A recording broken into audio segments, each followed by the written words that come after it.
Assalamualaikum adik-adik. Sebelumnya kan kita sudah bahas tentang kutub pertumbuhan yang jauh lebih statis. Sekarang kita akan membahas tentang dinamika interaksi wilayah dari pusat pertumbuhan menurut teori tempat sentralnya si Walter Christoller. Ide pokok yang perlu kalian ketahui, yang pertama, lokasi yang tepat adalah faktor penting dalam pemasaran. Kalau kalian mau bikin toko misalnya, hal pertama yang paling penting kan adalah lokasinya di mana, ya kan? Karena lokasi kan menentukan berapa banyak jumlah pengunjung yang bisa datang ke toko kamu. Terus, ide pokok yang kedua, tempat sentral atau TS merupakan pusat pasar untuk pertukaran barang dan jasa. Tapi sebenarnya bukan cuma pasar.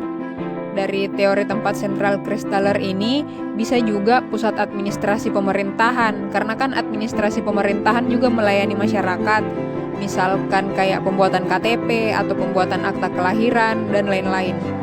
Terus dalam hal ini TS atau tempat sentral memiliki faktor kompetisi atau bersaing dengan TS yang lainnya. Seperti toko kan dia bersaing untuk mendapatkan laba yang paling maksimal bagi toko tersebut. Nah, itu ide pokoknya. Kalau asumsinya ini penting teman-teman. Sebelum kita terjun ke teorinya seperti apa, kita perlu tahu dulu asumsi dasar dalam teori tersebut agar makna yang terbangun dalam teori tersebut bisa kita dapatkan.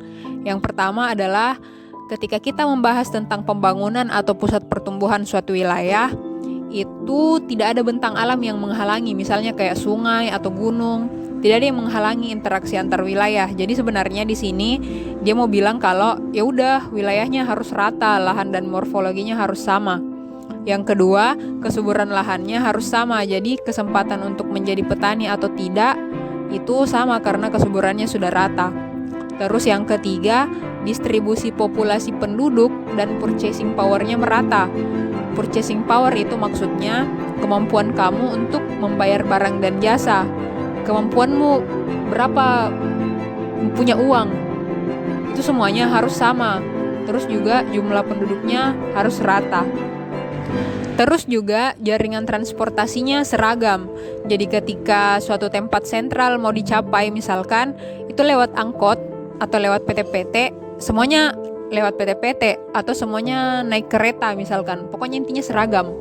Dan asumsi yang terakhir adalah pembelinya rasional, jadi tidak berdasarkan preferensi pembelinya.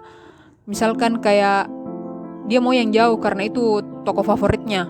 Tidak begitu mainnya. Mainnya itu pembeli rasional, yaitu pembelinya membeli dengan jarak yang terdekat karena ongkosnya kan minimum. Terus tapi tetap bisa memuaskan kebutuhan si pembelinya juga. Ini adalah asumsi dasarnya. Sekarang kita masuk ke teorinya. Istilah-istilah yang perlu kamu pahami adalah yang pertama market area, yaitu area di sekitar pelayanan atau di sekitar tempat sentralnya. Terus range atau jumlah jarak maksimum yang bisa dicapai pengaruhnya oleh tempat sentral tersebut. Selanjutnya thresholds, yaitu jumlah minimum pengunjung yang dibutuhkan biar tokonya tetap eksis atau tetap untung. Kan di sini teori tempat sentralnya Christoller kan bilang kalau tempat sentral itu digambarkan secara heksagonal atau segi enam. Nah, sekarang yang ini, yang hitam ini kita sebut dengan tempat sentral. Di sini adalah pusat pelayanannya misalkan, di sini adalah tokonya, atau di sini adalah balai kota misalkan. Di sini tempat sentralnya. Terus yang ini batas pinggiran-pinggiran ini, segi 6 ini, kita sebut dengan range atau jarak maksimum yang bisa dicapai oleh pengaruh tempat sentral ini. Oke, terus kalau threshold, misalkan kayak jumlah pengunjung yang minimal didapat oleh tempat sentral tersebut. Oh, si toko ini di wilayah A misalkan minimalnya harus ada 200 pengunjung biar bisa tetap ke jalan si tokonya. Kalau kurang dari itu, ya bangkrut nih. Kalau dalam bahasa Indonesia, threshold ini artinya ambang batas.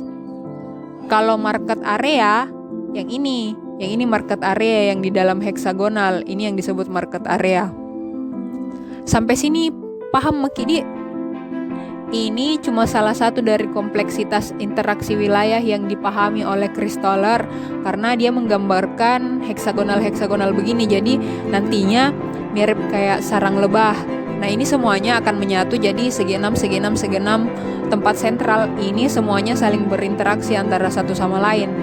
Terus mungkin kamu bertanya-tanya, kenapa harus segi 6? Karena kalau bulat-bulat, menurut Chris Stoller, di sini masih akan ada celah yang sebenarnya kalau dalam praktiknya di lapangan ndak mungkin ada celah, ndak mungkin ada gap, karena setiap wilayah itu saling berinteraksi satu sama lain, saling bersinggungan gitu. Mau itu batas wilayahnya, pertukaran barang dan jasanya, itu semuanya menyatu, jadi ndak mungkin digambarkan dalam bentuk lingkaran. Terus kalau segi 6 semuanya menyatu dan bisa menggambarkan sistem interaksinya dengan lebih gampang, bisa lebih kelihatan, dan jarak dari tempat sentral ke pinggiran-pinggiran itu cenderung sama. Coba Maki hitung secara geometris, hampir sama itu dari tempat sentral ke pinggiran-pinggirannya. Oleh karena itu, segi 6 dipilih menjadi bentuk yang paling tepat dalam menggambarkan tempat sentral atau central place. Oke? Sampai sini paham ya pemahaman dasar tentang teorinya Chris Stoller. Sampai jumpa di video selanjutnya ya. Annyeong!